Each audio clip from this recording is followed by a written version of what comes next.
Hello दोस्तों, नमस्कार।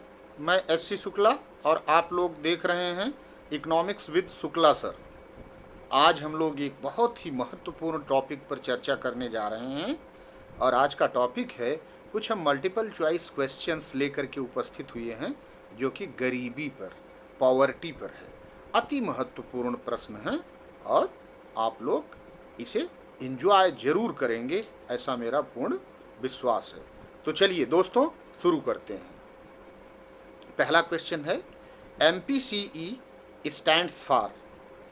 Option number A, monthly per capita expenditure. Option number B, minimum per capita expenditure. Option number C, maximum per capita expenditure. Option number D, none of these.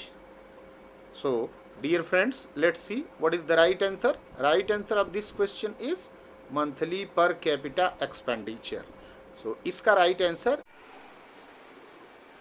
monthly per capita expenditure. As you know, this is the method that we use to calculate poverty line in our country. According to this method, per capita calorie intake is calculated in our country. As you know, as per the Planning Commission and its subgroup, that is the Lakdawala Committee, it has established already to 2400 calories for rural areas and 2100 calories for urban areas. While on the other hand, if you look at in terms of rupees, the subgroup of Planning Commission, which was headed by Tendulkar Committee, it has recommended 816 rupees for rural areas and rupees 1000 for urban areas. Okay दोस्तों, हमारा दूसरा question है, which of the following refers to poverty of people in comparison to other people, regions और nations. निम्नलिखित में से वह कौन सा गरीबी का क्षेत्र है जिसमें हम अन्य लोगों की तुलना में, क्षेत्र की तुलना में या किसी राष्ट्र की तुलना में परिभाषित करते हैं। तो ऑप्शन नंबर ए है absolute poverty, option number B है relative poverty, option number C है both A and B, option number D है नाइदर ए नॉर बी। तो देखते हैं इसका सही उत्तर क्या है। इसका सही उत्तर है रिलेटिव पॉवर्टी, यानी इस क्वेश्चन का राइट आंसर है ऑप्शन नंबर। संबंधित प्रश्न में अगर आप आंसर देखें तो उसका आंसर है रिलेटिव पॉवर्टी, और relative poverty refers to the poverty compare to person, that is people, place, region और नेशन। यानी जब हम पॉवर्टी की कंपैरिजन किसी व्यक्ति के साथ में करते हैं, किसी क्षेत्र के साथ में करते हैं, किसी राष्ट्र के साथ में करते हैं, तो उसे हम रिलेटिव पॉवर्टी कहते हैं। जैसे मैं एक प्रैक्टिकल एग्जांपल देता हूं। मान लीजिए कि रमेश के पास 20 लाख रुपए हैं और सुरेश के पास में 10 लाख रुपए हैं। तो यहां पर सुरेश, जिसके पास 10 लाख रुपए हैं, वो comparatively Ramesh, he is said to be poor. That is called the concept of relative poverty. तो अगले प्रश्न में transient poor includes. Transient poor में कौन सी चीज आती है? Option number A always poor, option number B churning poor, option number C never poor, option number D usually poor. तो इस प्रश्न का सही उत्तर है चर्निंग पुअर, यानी option number B is the right answer. Transient poor में कौन सी चीजें इंक्लूड होती हैं? तो अगर आप देखें तो यहाँ पर चर्निंग पुअर इंक्लूड होता है। लेकिन अब हमें यह समझना है कि एक्चुअली ट्रांजिएंट पुअर किसे कहते हैं। दोज हु मूव्स इन और out in the poverty are called transient poor.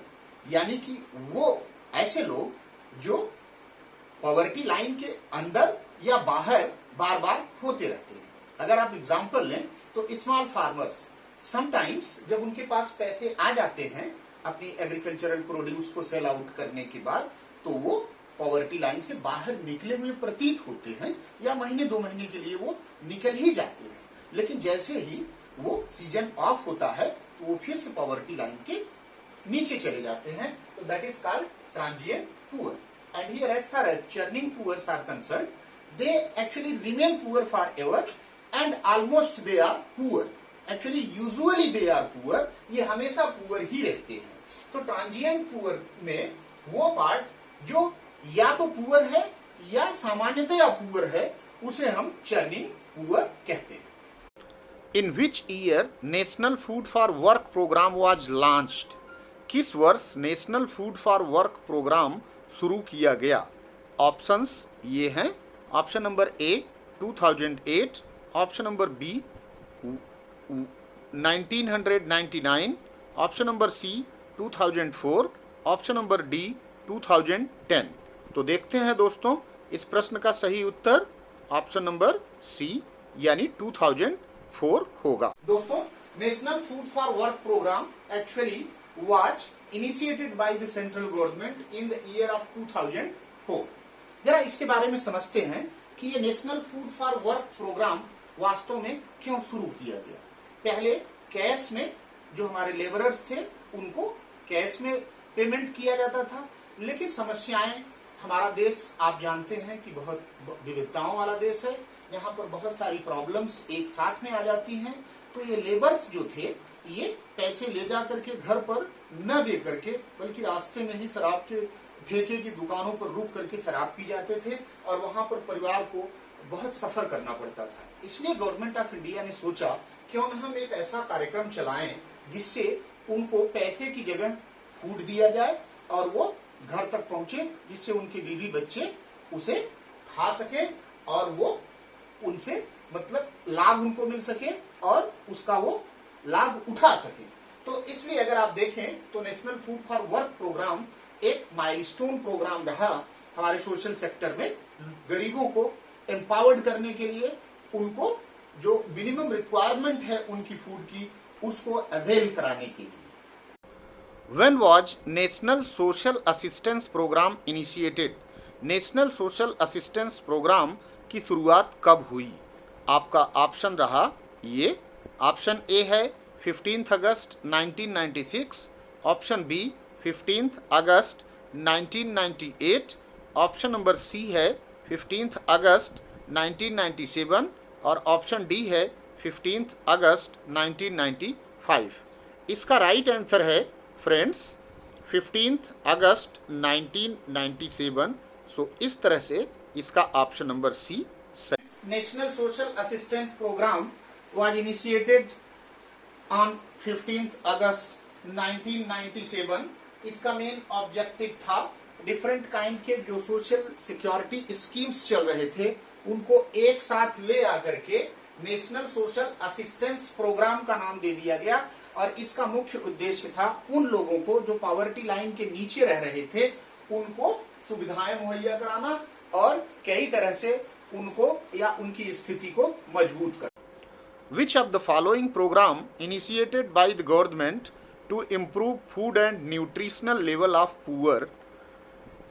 निम्नलिखित में से कौन सा वह कार्यक्रम सरकार के द्वारा चलाया गया जिसका मुख्य उद्देश्य गरीबों की खाद्य और पोषण जैसी चीज़ों को इम्प्रूव करने से संबंधित था? ऑप्शंस इस तरह से हैं। पहला ऑप्शन है पब्लिक डिस्ट्रीब्यूशन सिस्टम, दूसरा ऑप्शन है integrated child development scheme, option number C है मिड डे मील स्कीम और ऑप्शन नंबर डी है ऑल ऑफ दीज। सो दोस्तों, इस प्रश्न का उत्तर ऑप्शन नंबर डी यानी ऑल ऑफ दीज है। पब्लिक डिस्ट्रीब्यूशन सिस्टम और integrated child development scheme, mid day meal scheme, इन सभी प्रोग्राम्स और स्कीमों का मुख्य उद्देश्य था कि लोगों की फूड और न्यूट्रिशनल लेवल को इम्प्रूव किया जा सके, खास तौर से गरीबों। Which organization collects data on poverty in India?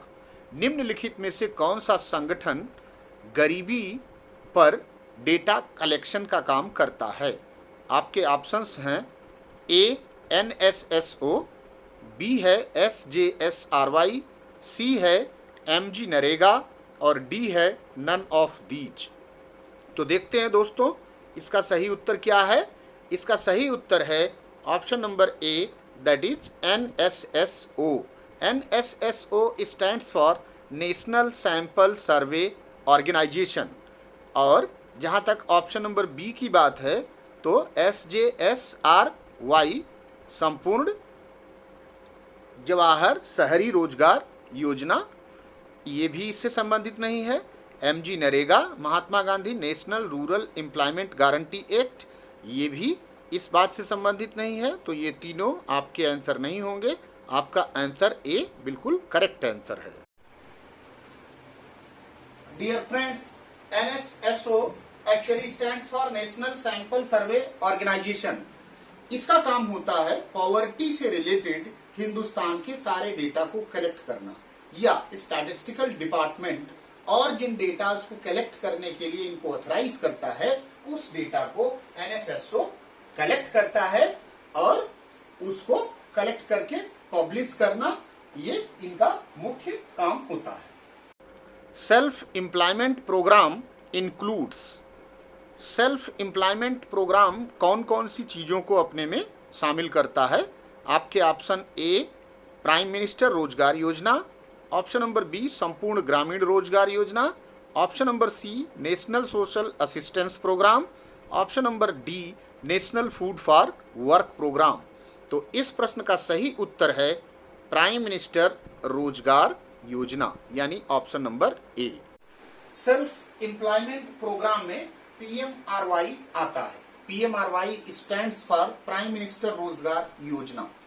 ये एक ऐसा सेल्फ एम्प्लॉयमेंट का प्रोग्राम है जिसमें यूथ्स को, जिनकी उम्र 18 वर्ष से लेकर के 18 वर्ष या 18 वर्ष से ऊपर है, उनको प्राइम मिनिस्टर रोजगार योजना के अंतर्गत पहले 1 लाख रुपए लोन दिया जाता था, अभी ये बढ़ा करके 2 लाख रुपए कर दिया गया है। और वो अपनी सुविधा के अनुसार कोई स्वरोजगार से या स्वरोजगार निर्मित करने के लिए कोई प्रोग्राम शुरू कर सकते हैं जिसमें खुद को एम्प्लॉयमेंट देना है और कुछ अपने अगल बगल के यूथ्स को भी एम्प्लॉयमेंट दे सकने की क्षमता का निर्माण करना है।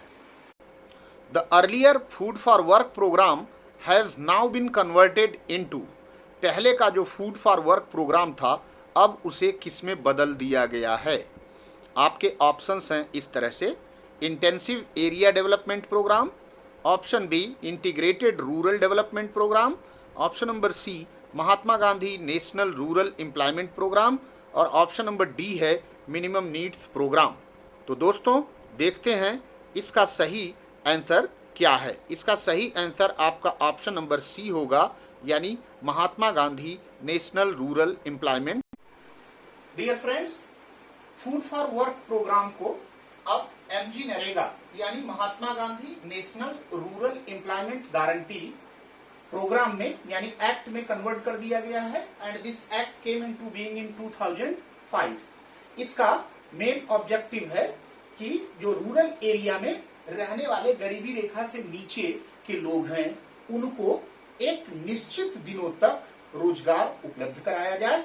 और पहले एक पायलट प्रोजेक्ट के रूप में 2005 में इसे 100 जिलों में शुरू किया गया, बाद में इसको 200 जिलों तक एक्सटेंड कर दिया गया और आज की डेट में पूरे हिंदुस्तान में ये प्रोग्राम चल रहा है। और शुरुआत में इसमें जो कार्य दिवस रिजर्व थे जिनकी उन्हें नौकरी मिलनी ही थी, तो अब आज उसको बढ़ा करके 200 कार्य दिवसों तक कर दिया गया है। और अगर इस बीच सरकार असफल रहती है उन्हें 200 कार्य दिवसों तक रोजगार उपलब्ध कराने के लिए, तो वो उनके अकाउंट में जो डेली वेज रेट फिक्स है गवर्नमेंट ऑफ इंडिया के द्वारा वो कैश दे दिया जाता है। यस फ्रेंड्स, यू नो आज का जो हमारा कार्यक्रम था हमारा डिस्कशन ओवर होता है एंड I hope कि you must have got the point that we have discussed and shared with you all, and I hope that you will remain with me forever, and thank you very much for being with me.